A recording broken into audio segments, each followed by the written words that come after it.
Hello everyone, this is Noor from the one man show और आज हम करने वाले हैं स्टैंडर्ड 5th मैथमेटिक्स का chapter number 4 multiplication and division का प्रॉब्लम सेट 16 का पार्ट 1।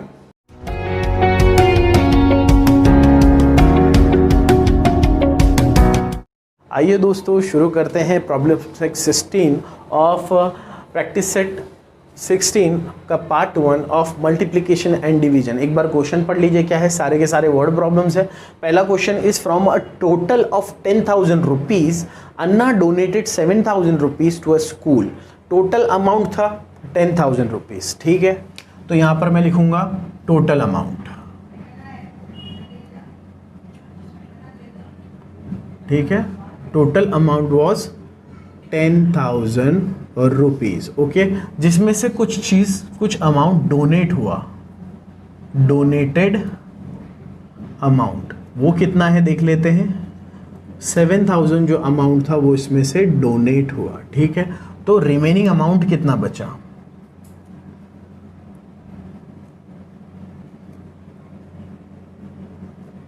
रिमेनिंग अमाउंट बचेगा टोटल अमाउंट मतलब कि 10,000 माइनस जो उसमें से डोनेट कर दिया। कितना डोनेट किया अन्ना ने 7,000, तो बचा 3,000। तो इस तरह से जो रिमेनिंग अमाउंट बचा वो बचा 3,000, ठीक है। अब this remaining amount to be equally divided among 6 student. ये रिमेनिंग अमाउंट 6 स्टूडेंट में इक्वली डिवाइड होना है। किस लिए? As the all round student prize. किस लिए? As a all round student prize के लिए। तो what was the amount of each student? तो हर एक स्टूडेंट के नसीब में कितना अमाउंट आने वाला है? तो प्राइज अमाउंट क्या होगा? Prize amount will be remaining amount, जो बचा हुआ अमाउंट है,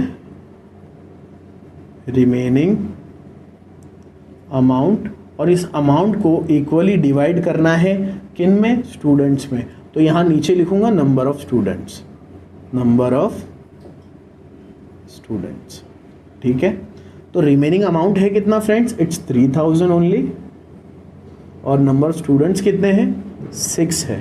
तो 6 1 6, 6 5 30 एंड 2 0। तो प्राइज देयरफॉर प्राइज अमाउंट कितना होगा? प्राइज अमाउंट कुछ होगा 500 रुपीज, रुपीज 500। इस तरह से करना है इसे, लेकिन क्योंकि ये एक वर्ड प्रॉब्लम है तो नीचे इसका आंसर भी आपको वर्ड्स में लिखना होगा। जैसे कि यहाँ पर आंसर में हमें लिखना होगा, क्या पूछता है? What was the amount of each price. Therefore the amount of each price is rupees 500। बड़ा ही आसान था। तो ये था हमारा क्वेश्चन नंबर 1। फटाफट से इसका एक स्क्रीनशॉट ले लीजिए ताकि हम आगे बढ़ सके। So guys, let's start question number 2 of practice set 16 part 1. क्या है? An amount of 260 rupees each was collected from 50 students. 260 रुपए का एक अमाउंट कलेक्ट किया गया 50 स्टूडेंट से फॉर अ पिकनिक, एक पिकनिक के लिए। If 11,450 rupees were spend for a picnic, अगर 11,450 रुपये खर्च हुए उस पिकनिक के ऊपर, what is the amount left over? तो कितना पैसा बचा? तो सबसे पहले मैं लिखूंगा नंबर ऑफ स्टूडेंट्स, यहाँ पर सॉल्यूशन के अंदर नंबर ऑफ स्टूडेंट्स, जो कि कितना है? 50, ओके। अब amount collected by each student, amount collected from each student। हर एक स्टूडेंट से कितने पैसे लिए गए? 260 रुपीज, ठीक है। अब हम देखते हैं कि टोटल अमाउंट कितना जमा हुआ है ना, collected amount. Therefore collected amount क्या होगा? Number of student into collected amount from each student, मतलब कि 50 इंटू 260। तो ये कुछ इस तरह से होगा, 5 0 ज़ा 0, 5 6 ज़ा 30, 5 2 ज़ा 10 प्लस 3 13 और 1 0 इसका मतलब कि 13,000 रुपीज़। ये है collected amount. Therefore collected amount इस कितना 13,000 रुपये। और कितना स्पेंड हुआ, स्पेंडिंग कितना है, total spending for picnic, yes amount spend for a picnic कितना है, amount spend for picnic is कितना, इट्स 11,450, कुछ 11,450 रुपीज स्पेंड हुआ। तो देयरफॉर अमाउंट लेफ्ट ओवर कितना होगा, देयरफॉर अमाउंट लेफ्ट ओवर जो हमने जमा किया था उसमें से जो खर्च किया है वो माइनस कर देंगे। तो 13,000 माइनस 11,450, तो यहाँ पर करते हैं 13,000 में से हमें माइनस करना है 11,450 को। 0 में से 0 गया 0, 10 में से 5 गया 5, 9 में से 4 गया 5, ये बचा है 2, 2 में से 1 गया 1, तो इट्स रुपीज़ 1,550 रुपीज़, रुपीज़ 1550। ये क्या है, अमाउंट लेफ्ट ओवर, इतना पैसा बचेगा, amount left over is 1,550 rupees.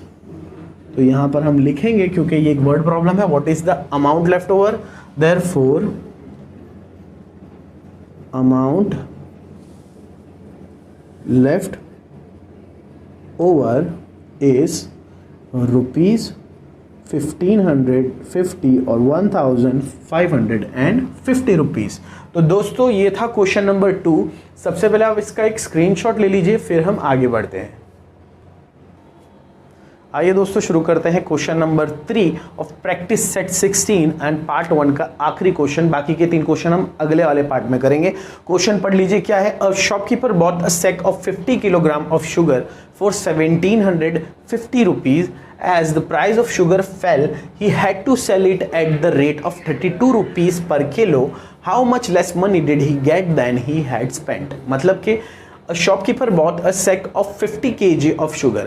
एक शॉपकीपर ने एक सैक मतलब एक गोनी खरीदी 50 किलो शक्कर की, कितने में, 1,750 रुपीज़ में। तो यहाँ पर आएगा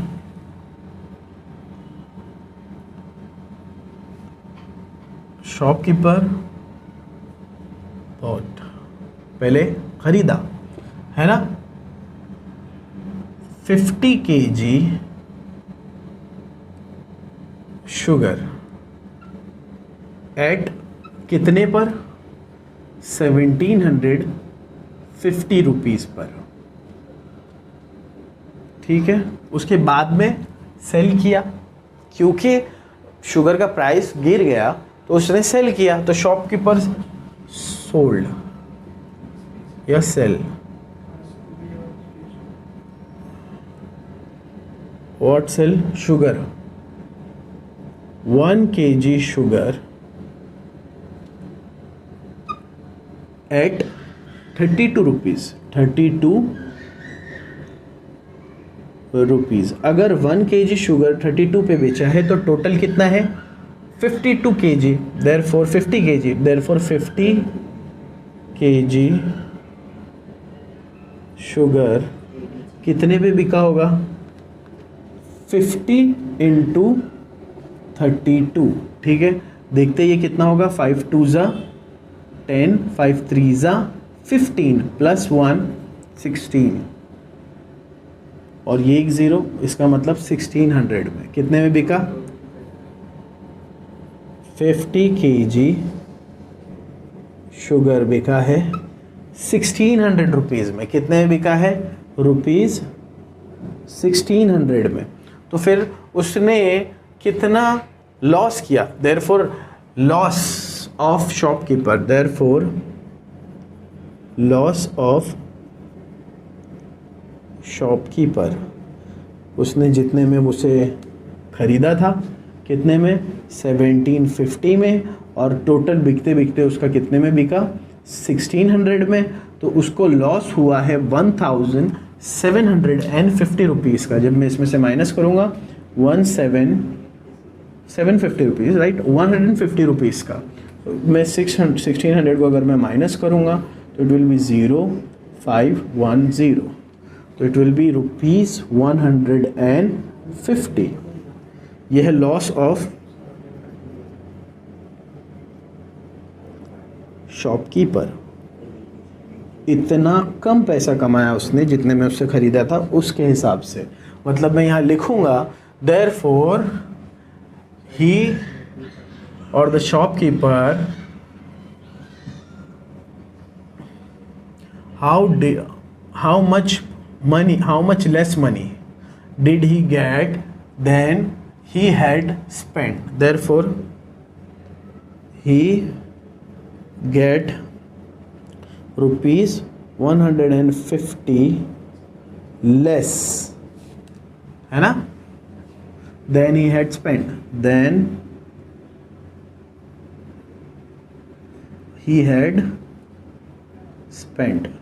तो दोस्तों ये था आखिरी question of part 1 and problem set 16 का क्वेश्चन नंबर 3। यहाँ पर मैं इस वीडियो को एंड करने जा रहा हूँ। आगे के 3 क्वेश्चन आगे वाले पार्ट में कराए जाएंगे। अगर आपके कोई सजेशन या क्वेश्चन है तो you can ask me in my comment box. और अगर आपको हमारी वीडियोस पसंद आ रही है तो please do like, share, subscribe and press the bell icon. This is Noor from the one man show, signing of.